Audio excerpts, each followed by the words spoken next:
Sometimes, there's a temporary glitch in your device's connection to the Wi-Fi router, like a dropped IP address or a minor communication hiccup. This can result in your laptop saying it's connected to Wi-Fi, but showing no internet. And when you try to reconnect, you get a "can't connect to this network" error. Here's a quick and easy fix. Go to your network and internet settings. Click on Troubleshoot.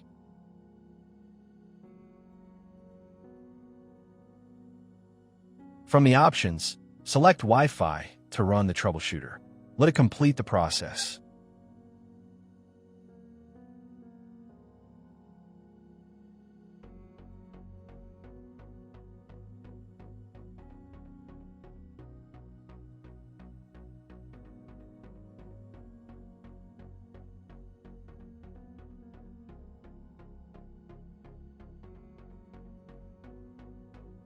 Once it's done, the issue should be resolved, and your internet connection should be back to normal.